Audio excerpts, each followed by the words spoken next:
de los tumores malignos masculinos, ¿no? Tenemos que ubicarnos más o menos en lo que es el porcentaje. El 95% son germinales, en cualquier lugar. Ahora, a su vez de este porcentaje, el 50% son mixtos. Muchas cosas acá en testículo que sirven y que posicionan rápidamente a los tumores. Son agresivas, se dan en pacientes jóvenes, la mayoría, pero tienen grandes opciones terapéuticas, muchas opciones terapéuticas. El 5% restante, yo siempre digo que son altamente infrecuentes y lo que hacen es complejizar el estudio morfológico y el estudio del paciente, porque lo van a ser muy poco frecuente. Entonces lo que nos vamos a tener que contestar es que la mayoría van a ser tumores terminales. La misma secuencia, con el mismo estatus, ¿no es cierto? O sea, la Organización Mundial de la Salud, la vamos a estadificar de la misma manera que ustedes usan, y los colegios americanos de patólogos, y también llegó un 2022 a testículo. Vamos a ver en qué tuvo las modificaciones y en qué no. Esto es lo que más nos interesa porque este es el muestreo. ¿Se acuerdan que en el anterior dijimos 3 tacos, no? Mínimamente estamos bien, el patólogo dando las zonas que tiene que dar. Olvídense, el testículo volcamos. No damos menos de 6 tacos. Sí o sí. ¿Y tiene por qué? Es uno de los pocos tumores en los cuales muestreamos mucho más. No vemos menos de 6 tacos de tumor. Pero no es un tema de relaciones, sino de heterogeneidad del propio tumor. Lo que mejor es diagnosticamos la parte de testículo, yo pido muy poco inmuno para hacer el diagnóstico de tumores germinales. Porque el gran estudio morfológico, ¿sí? El inmuno es muy engañosa en testículo. En cambio, lo que mejor nos puede pasar es tener los tacos bien muestreados y mirar morfológicamente varias áreas del tumor. Ahora, nos ayudan ciertas relaciones porque de eso va a depender ¿qué? La estadificación.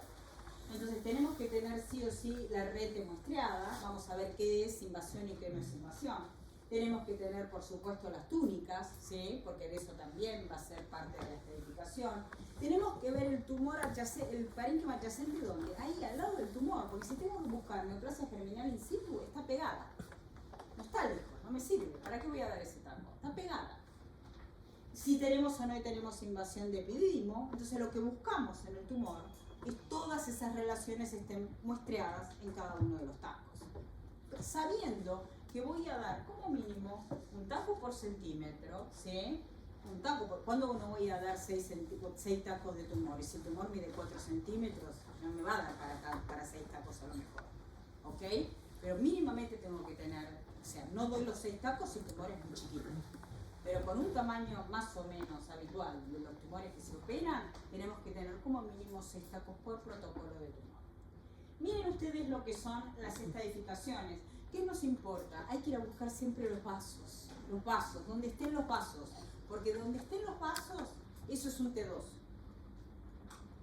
Donde esté en el cordón, si tengo el cordón, por ejemplo, espermático, puede tener todas las variaciones de la estadificación. Por eso hay que estudiarlo muy bien, no nada más que la punta. No importa nada más que la punta. Si yo en el medio tengo compromiso vascular en el cordón, este 2. Si yo tengo invasión contigua en el cordón, este 3. Y si yo tengo un nódulo separado sin nada, puede llegar a ser N. O sea, cuidado con el estudio concienzudo de las piezas. Vascular, rete. ¿Qué es invasión y qué no es invasión de rete? ¿Y qué les importa a ustedes o no para la estadificación? Muchos patólogos, estamos diciendo todo esto porque acá pueden estar acostumbrados a recibir los informes, pero esto lo digo para que miren en todos lados. Ustedes vienen de todos lados. Entonces tienen que mirar todos este tipo de parámetros en los informes, porque es información necesaria que ustedes tienen que disponer. Miren esto. La extensión palletoide, que es muy frecuente en la rete, que se vaya palletoide, no es invasión, se describe, nada más, no les importa, eso no es invasión. La invasión es que esté en el estroma de la rete. Entonces ustedes cuando les ponen invasión de rete tienen que saber si es palletoide o está en el estroma. Si es estroma es invasión de rete. ¿Les importa hoy por hoy para cambiarles el stage? No. ¿Ok? No les importa. Entonces, vamos a ver en el futuro, como yo digo, informemos hoy lo que tenemos, e informémoslo bien, no sé, en el futuro, en 2, 3 años, cuando venga la nueva, si me lo cambian, ¿no es cierto?, de esta edificación. El paciente sigue todavía bien. Entonces, hoy por hoy, sí o sí, sabemos qué se considera invasión y qué no. Palletoide no, estroma sí. Y hoy por hoy, eso no incide en el TNM. Punto. Vamos a ver cuando venga la próxima si la invasión real incide o no incide en el TNM. Muestreo. Este es el muestreo, ¿no es cierto?, nuestro por protocolo. Lo que pedimos. Observen que por lo menos el cordón tiene que estar en el límite y tiene que estar en otro lado para tener más de un lado muestreado el cordón. Ven cómo están los tacos del tumor, todos tienen un sentido. No es nada más que sea horizontal o vertical. Tiene que tener el parénquima adyacente, tiene que tener la alburginia, tengo que tener varias áreas adentro del tumor, tengo que ver todo, porque puedo tener enorme variación morfológica de campo a campo. De taco a taco puede ser muy diferente. Acuérdense, el 95% es germinal, pero el 50% es mixto. Mixto con cualquier tipo de componente. Miren esto. Nosotros lo miramos bien. Nosotros lo tenemos que abrir y lo tenemos que ver bien, todo perfecto. Otra vez de nuevo, lo que les pedimos siempre, por favor, no los abran. ¿Sí? O si no lo vamos a abrir, abrámoslo en conjunto. Yo lo vivo diciendo hace 35 años esto, pero no es caso. Lo sigo diciendo. ¿Por qué? Porque veámoslo en conjunto. Si vamos a sacar la foto, le sacamos todo, lo miramos todo. Pero que después lo podamos fijar bien así, todo perfectito. Porque eso hace que yo vea bien las relaciones. Nosotros miramos eso y ya sabemos que eso es un tumor germinal mixto y que tengo varias áreas, ¿no es cierto? Que debo tener más o menos un poco de todo. Endodérmico, carcinoma embrionario. La macro habla sola, ¿eh? ¿Cuál es la epidemiología? Y esto es fundamental que nosotros lo sepamos. El chico tiene menos de 2 años y tiene un tumor de seno endodérmico, no pasa nada. Tiene un teratoma, no me importa. Si es postpuberal, cambió la historia con los mismos tumores. Y si es más de 50 años, bueno, estamos en el territorio también, nos volvimos a correr. Y vamos a tener o tumor espermatocítico, no es más seminoma espermatocítico, no existe el seminoma espermatocítico, no es relacionado con el seminoma, es tumor espermatocítico, o tengo linfoproliferativos o tengo metástasis, lo que puedo tener. Entonces, es prepuberal, unos 2 años, es postpuberal, y tiene más de 50, 60 años. Y habla sola la epidemiología. Esta era la previa, si quieren la salteamos, y vamos a la de ahora. O la comparamos, quieren tal. Hasta el 2016, ¿qué teníamos? Esa pobre neoplasia in situ la han cambiado 2 millones de veces de nombre. Entonces tenemos a la neoplasia no invasiva germinal, entonces tienen la neoplasia germinal in situ. Después tienen tumores de una sola capa, de tipos histológicos puros, o tienen los tumores combinados, de tipo, o sea, seminomatosos o no seminomatosos.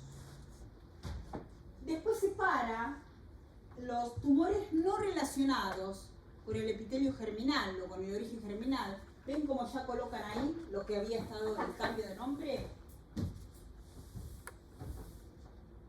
Tumor espermatocítico, ya no se llama más, no existe el seminoma espermatocítico ya desde antes. Los teratomas prepuberales, todo lo que sea prepuberal, lo sacan, esos no son relacionados. Después tenemos los cordones sexuales, etc. ¿Cómo tenemos hoy por hoy? ¿Dónde está? ¿Por dónde están tratando de ordenar la historia hoy por hoy? Bueno, lo primero que dicen es neoplasias germinales no invasivas. ¿Existe acá el in situ? Sí.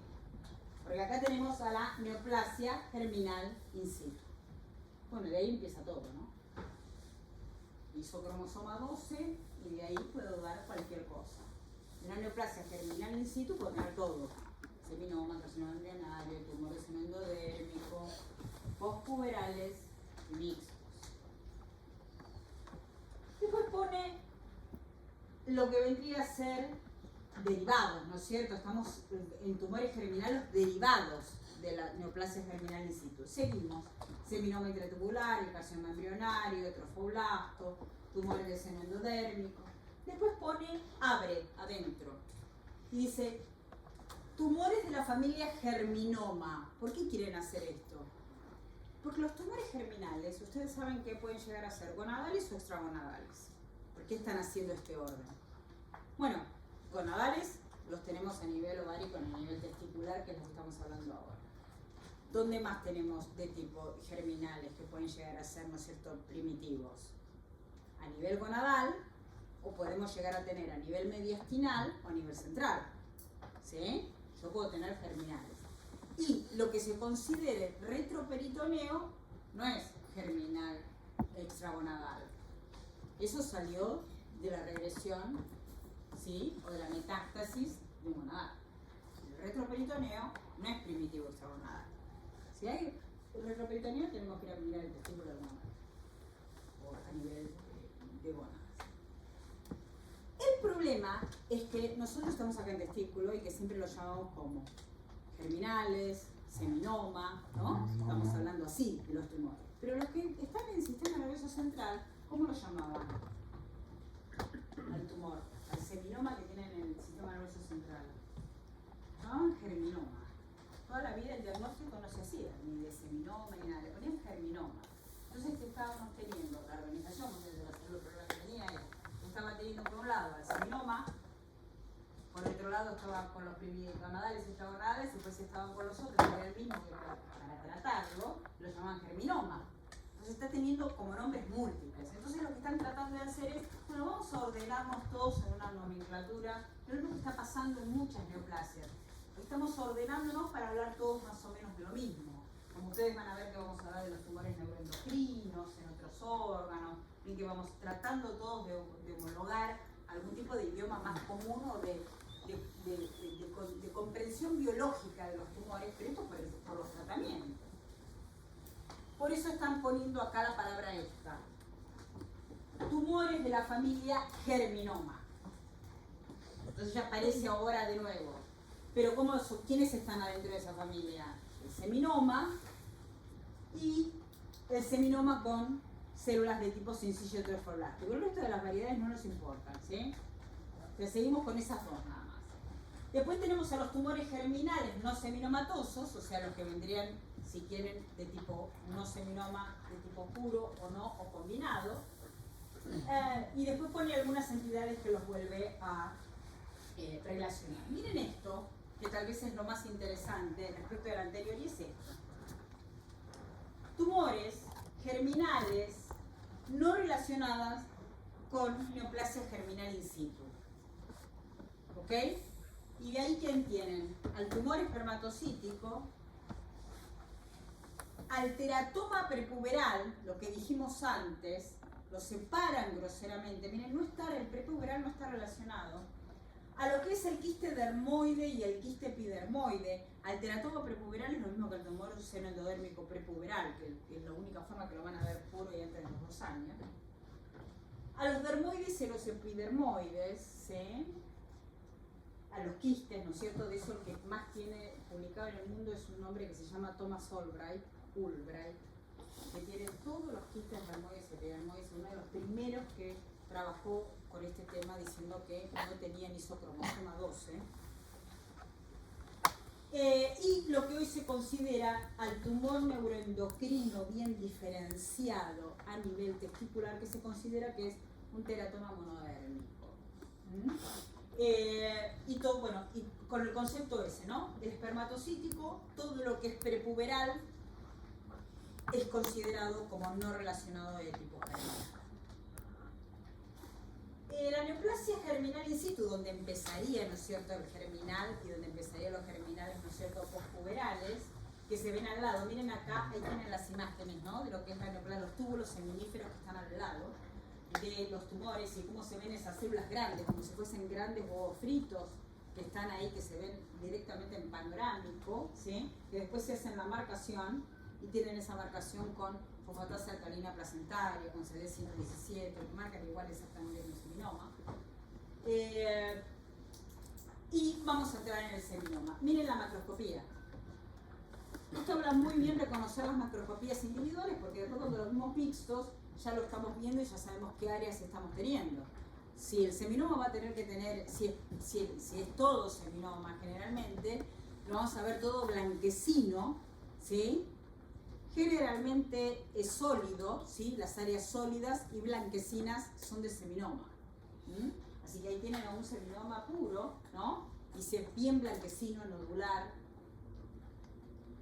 Tienen una marcación muy determinada, o sea que van a marcar con fosfatasa de termina placentaria, con CD117, con OCT4, con SAR4, y tienen, por supuesto, a nivel molecular, el isocromosoma 12, que lo define como tal. Ahí tienen la macroscopía con las células, ¿no es cierto?, tan características con ese núcleo, y el componente inflamatorio, que puede ser de cualquier tipo, de tipo linfocito aislado, de gran cantidad de linfocitos, puede tener también áreas como de tipo granulomatosas, ¿sí? Pero siempre es un componente acompañante, ¿sí?, del tumor.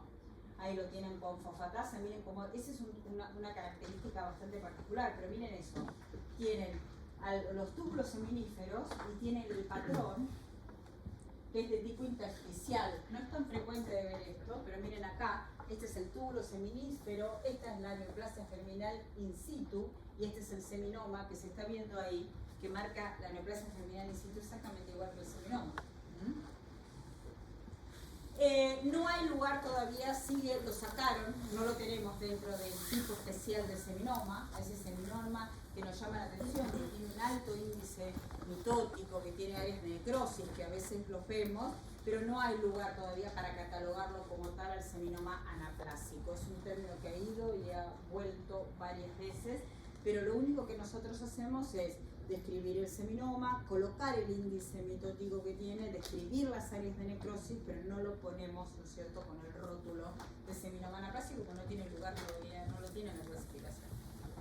El tumor espermatocítico, entonces salió, la palabra no existe más, la palabra seminoma espermatocítico, se ve en pacientes más añosos, y tienen, ¿no es cierto?, una morfología totalmente diferente, con células de todo tipo de tamaño, y si le hacemos la parte molecular, no tienen isocromosoma 12.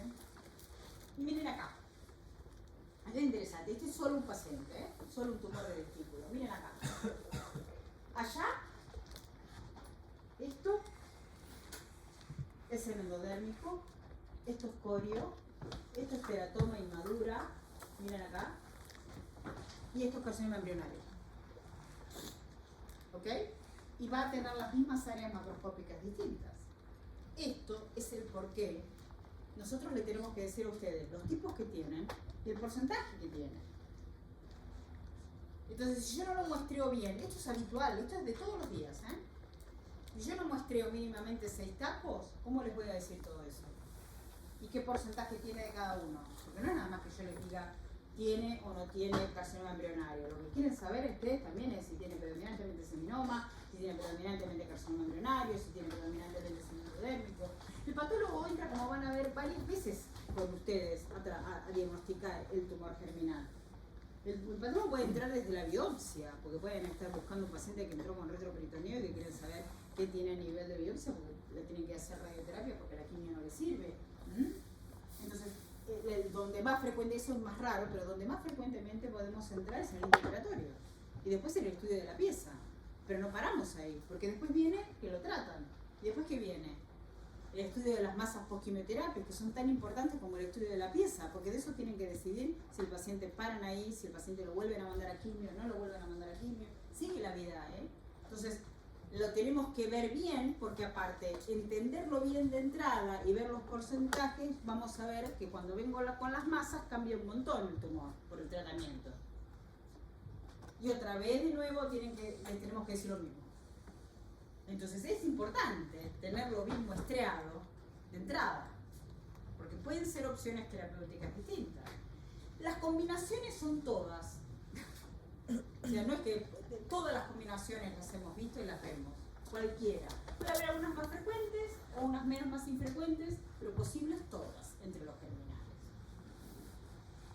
Paciente que después pasó postpuberal, joven, antes de los 40 años, son mixtos. Postpuberal, o sea, hasta más o menos, los 30, 30 y pico, 40, son todos mixtos. La mayoría son tumores mixtos. El pico de seminoma, 40. Entre los 40 y los 50 puedo también tener todavía seminoma. Y después entro en lo que es el tipo de otro tipo de tumores. Pero así los tenemos que estar esperando, ¿no es cierto? Epidemiológicamente. Y leen bastante los libros. Miren el carcinoma embrionario. Son sólidos, son friables, menos blanquecinos, medio amarillento, parduzcos, ¿sí? Claramente parece un carcinoma. No tiene glándulas en realidad, tienen sectores que yo digo que son como esos, que son como que se rompen, no son glándulas, son espacios. El tumor de seno endodérmico, si hay un tumor que tiene mayor cantidad de patrones, es el seno endodérmico. Los frecuentes, los fáciles, se ven solamente en el testículo. Todos los raros aparecen en las masas post-quimioterapias. Esto claramente, abajo los cuerpos llamados de Schiller-Duval. Cuando buscamos a teratoma, el tumor lo primero que decimos es el color y si es sólido quístico.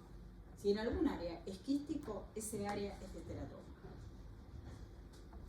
O sea que nosotros con la macroscopía vamos ya suponiendo, y con las imágenes que también vamos teniendo también. De los teratomas, ¿qué se sabe de los teratomas? Separamos a los prepuberales, ¿no? Respecto al pronóstico. Después tenemos todos los del medio. Bueno, el teratoma es un poco distinto el encare desde el ovario hasta al testículo, ¿no? Pero el teratoma puede llegar a tener los tres componentes, ¿no? Ecto, endo y meso. El teratoma que también puede llegar a ser maduro o inmaduro. No les importa nada de todo esto para el testículo. ¿Ok? Que tenga los tres componentes, que tenga uno solo, que tenga dos, o que sea maduro o que sea inmaduro, al testículo no le importa. ¿Ok? ¿Qué le importa? Como lo que es hoy la clasificación del teratoma. Que sea teratoma, si lo vamos a colocar en prepuberal o postpuberal, y que tenga transformación somática de malignidad o no. Esa es la clasificación que les importa. Después, si es maduro, inmaduro, lo que sea, son las descripciones que hace el patólogo, ¿sí? Con lo exhaustivo que lo veo, con la información que les da. Pero para el tratamiento no les afecta. Lo que les afecta es teratoma solo, ¿sí? Con toda su descripción, o con transformación somática. ¿Y cuál es la transformación somática? Que en algún punto de todo eso, de eso que tiene adentro de las distintas hojas, haga carcinomas o sarcomas. ¿Ok? O sea, esa es la simplificación. Actualmente las variaciones que tiene es que ya no se mide más por campos la cantidad de transformación que tiene, sino que es a milímetros, ¿sí? Nos piden milímetros. Que las variantes monodérmicas de teratoma, acuérdense que son los neuroendocrinos, o sea, si tenemos un neuroendocrino en el teratoma, se llama teratoma monodérmico. Era equivalente a teratoma monodérmico y hoy por hoy entra en tumor neuroendocrino bien diferenciado, ¿no? Para homologarlo a lo que pasa en los restantes órganos. Antes era el equivalente a teratoma monodérmico y ahora lo tengo que llamar tumor neuroendocrino bien diferenciado con el área de teratoma monodérmico. Entonces, un poco el esquema sería este de los teratomas para superponerlo. Tienen tumores germinales, o sea, derivados de la neoplasia germinal in situ. ¿Y quiénes son? Los teratomas postpuberales, el teratoma con malignidad somática. Tumores germinales no relacionados con neoplasia germinal in situ, ¿quiénes son? El prepuberal. Los separo. En el postpuberal está la historia esta de Albright, que son los quistes dermoides, los quistes epidermoides, ¿sí? Que nosotros rezamos cada vez que tenemos que diagnosticar uno de esos, porque tiene que tener un montón de características, ¿no? Tiene que ser, sobre todo nos tranquilizamos con el unilocular, como si fuese un quiste de inclusión epidérmico a nivel del testículo, ¿no? Y los mixtos que generalmente puedan llegar a ser prepuberales. Ahí vemos las áreas de teratoma, ven las áreas quísticas, ¿sí? Siempre suponemos eso, allá de tipo maduro,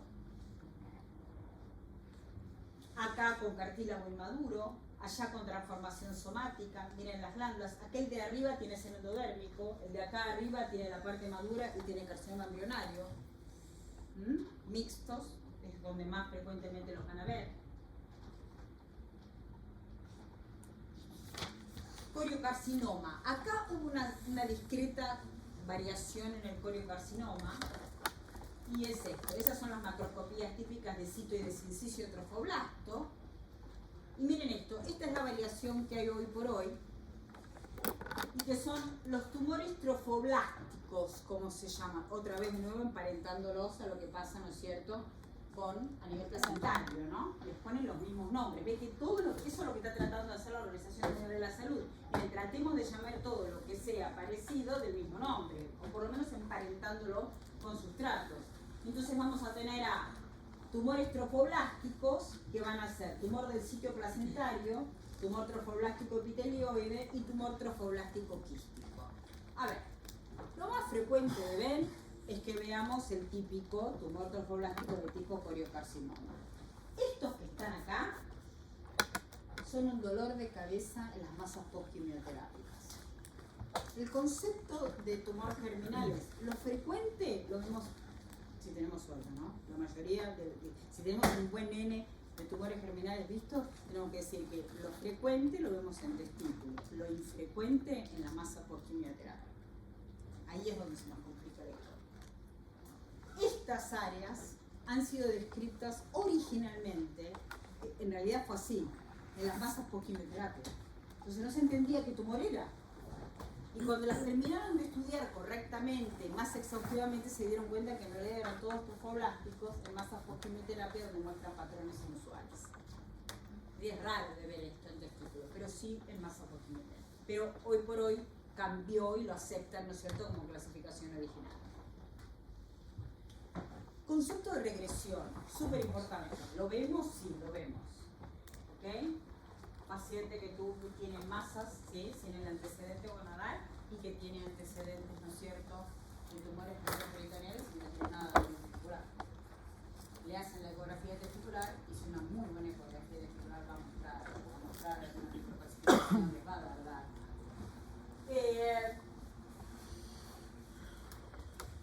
Miren acá. Esos son ejemplos de regresión. Nosotros tenemos las imágenes y después ustedes van a ver bien la imagen a nivel testicular y por ahí le saquen una pequeña, o le hacen loquectomía, o lo que tienen que hacer es tratarlo con rayos, porque acá esto es un santuario, ¿sí? Si lo que tiene atrás ese mioma no responde para qué ni para nada, o sea que van a tener que irradiar o sacar. Así que por eso es importante verlo bien. Ven que los túbulos están totalmente hialinizados, atróficos. La fibrosis es una fibrosis particular. Miren los cuerpos, la calcificación que queda del tumor que regresó, se movió y se disparó. Y miren lo que es la imagen, ¿no es cierto?, que es como un saco abocado, ¿no?, como una umbilicación puntual que suele tener. Las masas postquimioterapia es lo mismo que tienen ustedes que recibir en los informes que el tumor original. ¿Por qué? Miren esto. En la masa postquimioterapia, cuando al paciente después lo trataron, otra vez van, ustedes lo operan, sacan las masas postquimioterapia y nos mandan las masas postquimioterapia. Y tenemos que volver a ver. Y otra vez de nuevo cuidado con el muestreo, porque hay que hacer un muestreo exhaustivo. ¿Por qué? Si nosotros hacemos el muestreo y rápidamente vemos tumor germinal, no tengo que ir a hacer 2 millones de tacos, ¿ok? Porque si yo ya vi que tengo seno endodérmico, que tengo un tumor trofoblástico, que tengo seminoma, que tengo carcinoma embrionario, ese paciente va a quimio de nuevo. Lo tengo que gradar, le tengo que decir más o menos qué es lo que vemos, pero ese paciente entra a lo que se denomina quimio de rescate. Ustedes lo tienen que mandar a hacer quimio de rescate. Si nosotros vemos teratoma, bueno, sigamos dando entrada para que no tengamos el otro componente. Pero si vemos nada más que teratoma, lo curaron, porque se resuelve con la cirugía. No lo mandan de nuevo a hacer quimioterapia. Ahora, si nosotros vemos necrosis o fibrosis, tampoco va a quimio de rescate, y ahí sigamos mirando, ¿no?, que no tengamos algún poquito de tumor germinal residual. Eso nos obliga a seguir buscándolo, porque ustedes paran la quimio ahí. Entonces, esos son los que nosotros podemos ver. Ustedes tienen que tener informes que digan que tiene necrosis o fibrosis, solo, ausencia de tumor viable, ese paciente ya está, que tiene tanto por ciento de teratoma residual, listo, se quedan ahí, no hacen más nada, lo salvaron, ya está, por lo menos en esta etapa lo seguirán controlando, no va a quimio, o que tiene tanto porcentaje de teratoma, que tampoco le hacen nada, o que tenemos otra cosa peor. Que vuelva a quimio de rescate es que tenga seno, que seminoma, carcinoma. La otra cosa que puede llegar a pasar muy complicada es que tengamos carcinomas o sarcomas que no podemos saber de dónde salieron. Que puede llegar a ser una transformación somática, no es lo más frecuente, pero ocurre a veces, de un teratoma. Y es absolutamente indistinguible de un sarcoma. Ese paciente probablemente tampoco vaya a quimio de rescate, pues se considera que el pronóstico es bastante complicado, bastante luminoso, así que eso por ahí no entran al criterio, a ver, dependiendo de lo que es la neoplasia somática que tuvieron. El porcentaje de lo que tiene que pasar más o menos en las masas es este. Un 35-45% de las masas tienen necrosis o fibrosis, un 35% tienen teratoma residual, y cuidado que el primero, el original, pudo haber sido, por ejemplo, carcinoma embrionario y senodermo, y tengo teratoma en el retroperitoneo ahora. Es así. Un 17% tiene tumor germinal no teratoma, ese es más o menos el porcentaje, es el que va a quimio de rescate, y un 2 al 6%, yo diría que es más bajo todavía, carcinomas o sarcomas, ¿no es cierto?, como transformación somática ya secundaria de los ojos. Miren ahí que puede llegar, miren lo que puede llegar a ser una masa, ¿no? Todo así, todo necrosis. Mejor que le demos bien a los bordecitos, de los tacos, porque en el taco yo puedo tener todo así. Miren esto, era una cosa ínfima, necrosis, todo, ¿no? Pero acá, ahí el borde, este borde, hay que entrarlo, ahí podemos tener tumor germinal residual, y eso le cambia que lo mandemos o no después a quimio para tomar la decisión. Y esa es la fibrosis, que es una fibrosis particular, la que tiene es una fibrosis común colagenizada, es una fibrosis celular que tiene la masa posterior, pero la quimioterapia influye morfológicamente. Estos entonces fueron los cambios mayores que tuvo la 2022, ¿no es cierto? El seminoma que lo coloca, ¿no es cierto?, en la familia de los germinomas. Quieren hablar de los germinomas, no vamos a seguir llamando seminoma, pero nada más que sepan que entra en una familia, ¿no es cierto?, particular. Los criterios de transformación somática, que ya no es por campo de alto poder, sino que es por milímetro, que nosotros no tenemos que contar. Los carcinoides, ¿no es cierto?, de testículo, que ahora se llaman tumores neuroendocrinos bien diferenciados. Y que hacemos el conteo, ¿no es cierto?, también por milímetro cuadrado a nivel de mitosis y no por campo de alto poder. Esto era lo que les decía antes. En la historia del germinal entramos y salimos varias veces, ¿no? Entonces, cuidado, sobre todo con los dos capítulos más importantes, que son las piezas y las masas post-quimioterapia, porque estamos permanentemente empezando de cero, ¿no? Y haciendo exactamente lo mismo, no importa lo que fue el diagnóstico previo, ¿no? Y con esto terminamos. Cualquier duda.